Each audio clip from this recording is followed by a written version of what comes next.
ایک پہاڑی گاؤں تھا، اس کے ارد گرد بہت زیادہ بندر رہتے تھے۔ جانوروں کا ایک تاجر وہاں پہنچا اور اعلان کر دیا کہ وہ گاؤں والوں سے ایک بندر 100 روپے میں خریدے گا۔ گاؤں والوں کے مزے آ گئے، بندر ہی بندر تھے تو 100 روپے میں بندر بکے گا۔ انہوں نے بندر پکڑ کر تاجر کو بیچنا شروع کیے اور اس تاجر نے 1000 بندر جو ہے وہ خرید لیے 100 روپے میں۔ اب اس نے اعلان کیا کہ اب 200 روپے کا بندر خریدوں گا، کیونکہ اب بندر کم نظر آنے لگے تھے، ڈیفیکلٹ ہو گیا تھا، مشکل ہو گیا تھا تلاش کرنا۔ لوگوں نے بڑی کوشش کی اور 120 بندر اور ڈھونڈ لیے، 200 روپے میں بیچ دیے۔ اس کے بعد اس نے کہا کہ اب میں ذرا کہیں کام سے جا رہا ہوں، بندر بھی تھوڑے کم نظر آ رہے ہیں، آپ ڈھونڈ کے رکھیں، میں ان بندروں کو 5 دن بعد آؤں گا اور 500 روپے میں فی بندر خریدوں گا۔ سارے لوگ کوشش کرنے لگے کہ بندر پکڑے جائیں، لیکن 2 دن کے اندر صرف 9 ہی بندر وہ پکڑ سکے، کیونکہ اب بندر ہی کم ہو گئے تھے، اتنے ڈھونڈ کے پکڑ کے دے دیے تھے تاجر کو۔ اب جو تاجر نے اپنا ایک ملازم رکھا تھا نا، بندر اس کے پاس 1120 بندر موجود تھے، وہ گاؤں والوں کے پاس آیا اور کہنے لگا کہ دیکھو 5 دن بعد وہ تم سے 500 کا خرید لے گا، ایسا کرو مجھ سے سارے بندر تم 350 روپے میں خرید لو۔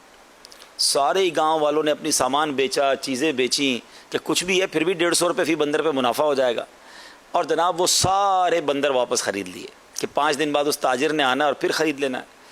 5 دن گزر گئے، 6 دن گزر گئے، 7 دن گزر گئے، ڈھونڈتے ڈھونڈتے اس ملازم کے پاس پہنچے تو ملازم بھی غائب، پنجرہ بھی غائب۔ اب سمجھ آئی گاؤں والوں کو کہ ہمارے ساتھ فراڈ ہو گیا ہے،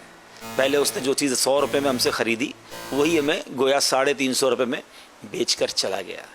ناظرین، یہ واقعہ فرضی ہے، لیکن ذرا غور کیجئے کہ آج کل بھی تو ہمارے ساتھ ایسا ہی تو ہوتا ہے کہ کوئی بہت مہنگی زمین کوڑیوں کے دام میں بیچنے کے لیے آ جاتا ہے، لوگ کہتے ہیں یار اتنی سستی مل رہی ہے، لے لو بھائی، ہیں بہت مہنگا سامان، 50,000 کی اسکوٹر 5,000 میں لے لیں، لوگ لائن لگا کے جناب وہاں پڑے کہ 5,000 ٹوکن لیں گے اور تھوڑے دنوں میں آپ کو 50,000 کی اسکوٹر مل جائے گی۔ تو ایسی نت نئے طریقے ہیں، نئے فراڈز ہیں جو روزانہ ہو رہے ہیں، انٹرنیٹ پر الگ ہو رہے ہیں، ای میل کے ذریعے الگ ہو رہے ہیں، میسیجز کے ذریعے الگ ہو رہے ہیں، مارکیٹ میں الگ ہو رہے ہیں، مگر کمال یہ ہے کہ ہر بار اس بیوپاری کی طرح بندر بیچنے والے اس کو مل جاتے ہیں اور بعد میں بندر خریدنے والے بھی مل جاتے ہیں۔ اچھا کسی کو کہتے ہیں پیسے دے دو، اتنے مہینے بعد 5 گنا ہو جائیں گے، بندہ کہتا ہے لاکھ روپے دوں گا 5 لاکھ ہو جائیں گے۔ ایک تو شرعی طور پہ بھی اس کو چیک نہیں کرتے کہ یہ حرام سود تو نہیں، اور دوسرا یہ نہیں سوچتے کہ یہ 5 گنا ہمیں دے گا تو کیسے دے گا، کوئی سونا یا تیل نکل آیا زمین سے، نہیں سوچتے لوگ۔ اچھا پھر وہ لوگ کیا کرتے ہیں، پہلے کچھ لوگوں کو منافع دیتے ہیں اور پھر وہ لوگ دوسروں کو بتاتے ہیں، یعنی گویا وہ ان کے ایجنٹ بن جاتے ہیں۔ تو خدا را ہمیشہ یاد رکھیں، جو ایکسٹرا آرڈنری نفع اور عام مارکیٹ سے ہٹ کے سستی چیز بیچنے آ گیا، اور اتنی سستی کہ عقل کام نہیں کر رہی، تو اتنی جلدی نہ کریں،